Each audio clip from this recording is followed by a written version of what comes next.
오늘 우리가 읽은 민수기 15장에서는 2절 말씀에 내가 너희를 가나안 땅을 주고 그리고 가나안 땅에서 살게 하고 너희를 그 땅으로 인도하여 드리겠다라고 말씀하시면서 민수기 15장에서 세 가지를 가나안 땅에 들어가거든 이 세 가지를 꼭 기억하고 그 말씀 안에서 생활해 나가야 된다라고 말씀하는 세 가지가 나옵니다. 첫째가 어제 우리가 함께 나누었던 3절부터 21절까지 나오는 가나안 땅에 들어가거든 하나님을 잊지 말고 제사를 드려라, 예배를 드려라 라는 말씀입니다. 오늘 말씀에서도 32절에서 36절까지 보게 되면 안식일을 지키지 못한 자에 대한 모세와 하나님의 행동의 말씀이 기록되어져 있습니다. 이 안식일에 대한 규례도 하나님 앞에 제사를 드리는 예배를 드리는 것과 연결되어 있는 말씀이기도 합니다. 그리고 두 번째 말씀이 37절에서 41절까지에 나오는 하나님의 명령을 기억하고 지키기 위하여 옷단 끝에 술을 만들고 청색술을 이렇게 꼬아서 그것을 볼 때마다 하나님의 말씀을 기억하고 하나님의 사람으로서의 삶을 생활해 나가야 된다라고 말씀하는 것이 두 번째 말씀입니다. 그리고 세 번째 말씀이 오늘 우리가 읽었던 22절에서 32절까지에 있는 말씀에 나오는 죄를 지었을 때 어떻게 이 죄 문제를 해결할 것인가에 대한 말씀을 말씀하여 주심으로 인해서 가나안 땅에서 하나님의 백성들이 어떻게 생활해 나가야 될 것인가에 대한 하나님의 특별한 말씀을 기록하고 있는 것입니다.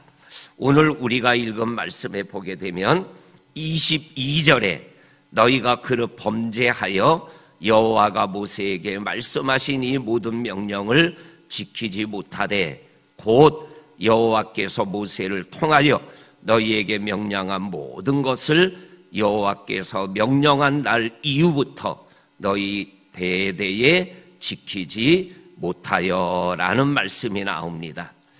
죄라는 것이 뭐냐? 오늘 성경 22절과 23절에서 뭐라고 말씀하냐면 여호와께서 말씀하신 명령을 지키지 못하는 것이 죄다 이렇게 말씀하고 계십니다. 23절에서도 여호와께서 명령한 모든 것을 명령한 날부터 지금까지 그리고 대대로 지키지 못하는 것이 바로 죄다 이렇게 말씀하고 있는 것을 보게 됩니다. 인간은 원죄를 가지고 태어났기 때문에 구원을 받았지만 또한 죄를 지을 수밖에 없는 죄성을 가지고 있습니다. 인간은 죄를 짓고 살아가는 우리의 모습을 내가 보게 되어집니다.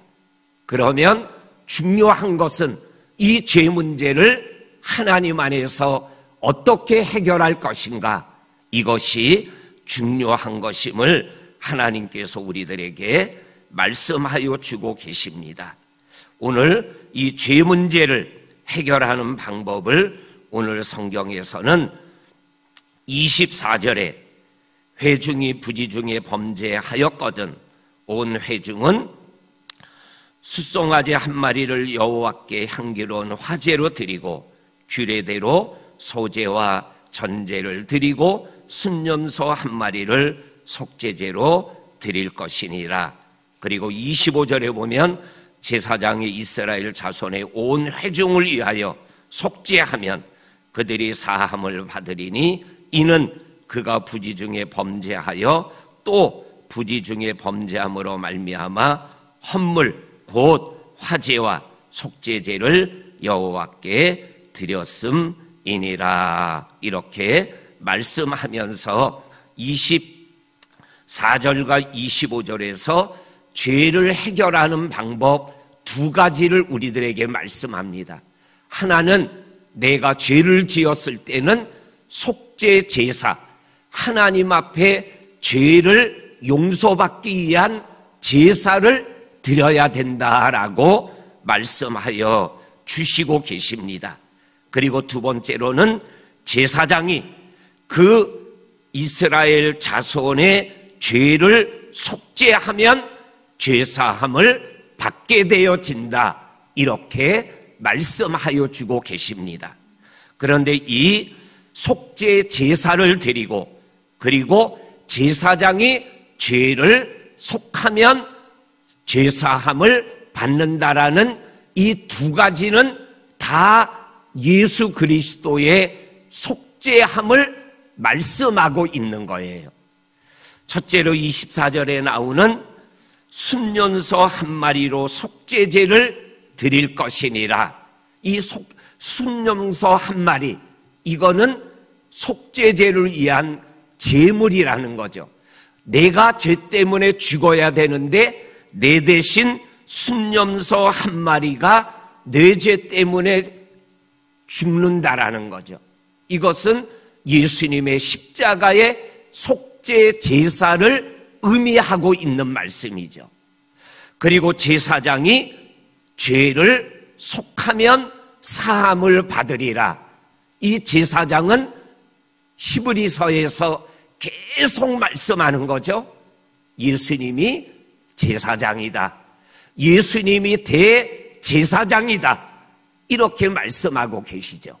그러니까는 오늘 24절과 25절에 나오는 이 죄를 속죄함을 받을 수 있는 방법을 말씀하는데 이 두 절을 한 말씀으로 말씀하면 예수님을 통해서 죄를 용서받을 수 있는 거다, 이렇게 말씀하고 계시는 거죠.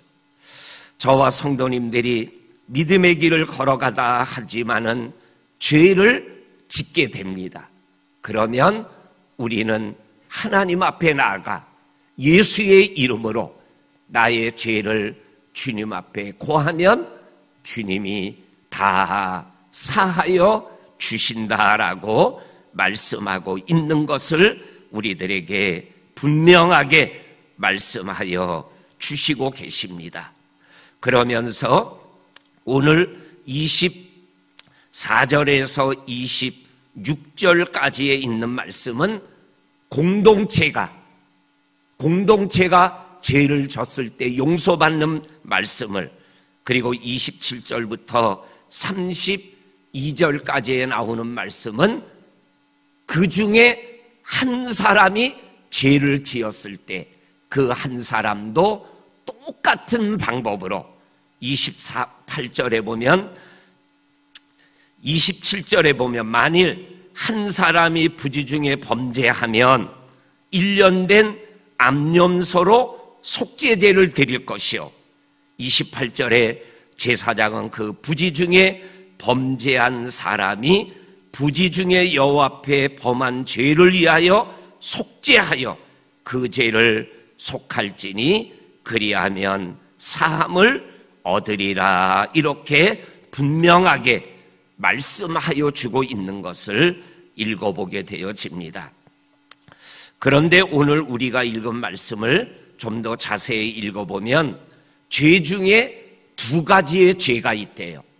두 가지의 죄가 있는데 하나는 부지 중에 짓는 죄, 의도적으로나 계획적으로 죄를 짓지 않는 죄, 이거는 용서받을 수 있는 죄라는 거예요.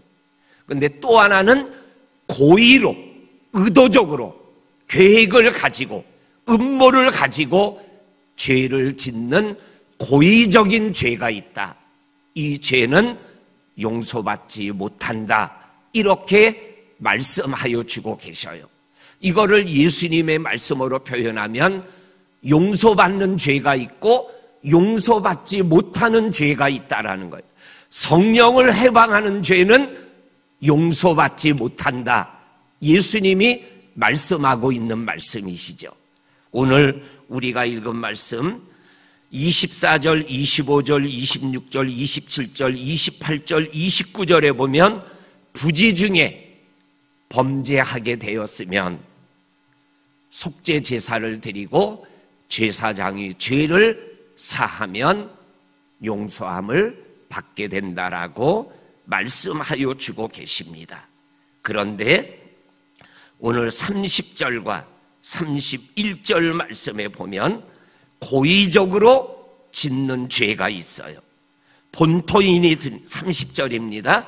본토인이든지 타국인이든지 고의로 무엇을 범죄하면 누구나 여호와를 비방하는 자니 그는 백성 중에서 끊어질 것이라.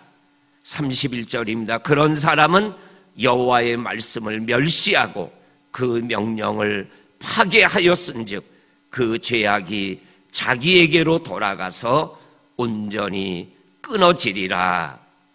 여기에서 고의적인 죄를 짓는 자를 뭐라고 표현하고 있냐면 30절에서 하나님을 비방하는 자, 하나님을 비방하는 죄, 그리고 31절에 가서는 여호와의 말씀을 멸시하는 것이다. 그리고 하나님의 명령을 파괴시키는 자다. 이러한 사람들은 그 죄에서 정말로 끊어지는 자가 되어진다라고 말씀하여 주고 계십니다. 우리 사랑하는 성도님들, 우리의 삶이 악한 죄를 짓는 의도적인 고의적인 죄가 아니라 부지 중에 짓는 죄를 용서받고 하나님 앞에서 거룩한 삶을 살아가게 되어지는 그러한 믿음의 길을 가나안 땅을 소유한 믿음의 사람으로서 생활해 나가는 저와 성도님들이 될 수 있기를 주의 이름으로 간절히 축원합니다. 아멘. 하나님 아버지 감사합니다. 오늘도 우리에게 말씀하여 주셔서 가나안을 소유한, 가나안을 하나님으로부터 약속받은 사람의 삶을 생활해 나갈 수 있는 우리들 모두가 되게 하여 주옵소서. 예수님의 이름으로 기도하옵나이다. 아멘.